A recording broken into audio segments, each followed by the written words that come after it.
maybe almost as softly as you can play, not trying to cut across, but just like what happens if you make this like little filigree, and you know what does that feel like to you, and what does it sound like?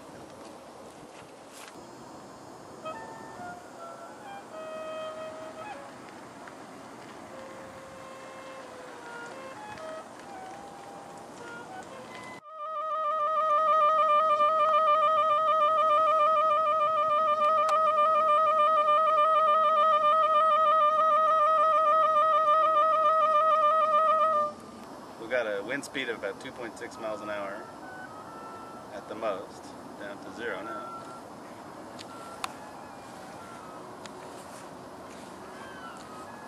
Temperature 78.7 degrees. Humidity 36%. Heat index 76. And obviously these are the calls of irritated birds. This is not bird song. Right. But I'm just curious, if you were trying to listen for that and kind of pick up on it, how that would come across.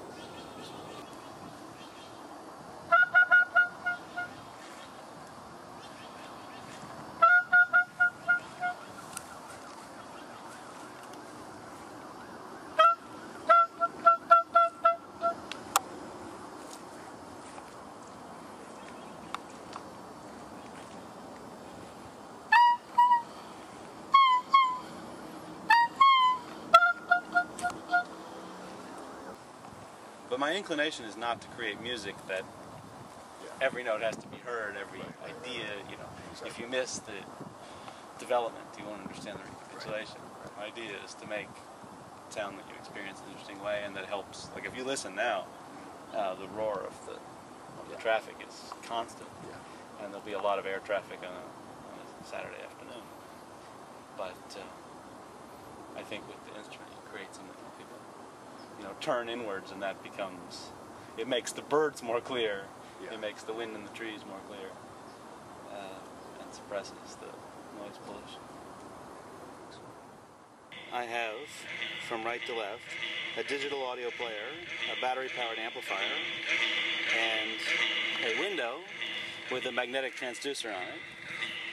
The transducer is like the core of a speaker, but instead of having a diaphragm, it uses the surface of the glass as a resonator. And I have a recording made in Colorado with a hydrophone, which is an underwater microphone, so it captures all that rich material that you don't hear on the surface.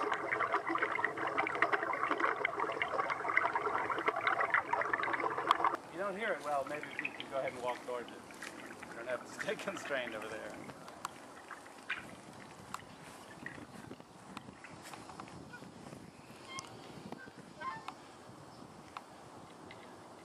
And how do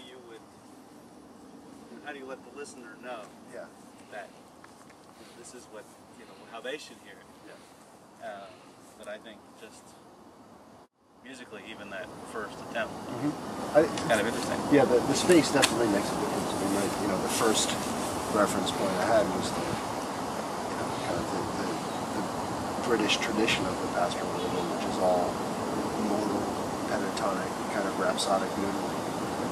It's a completely different gravity when you have that, you know, that clear, continuous melodic line, you know, towards the ear in a very different way that probably doesn't lend itself as well to a mosaic sound environment.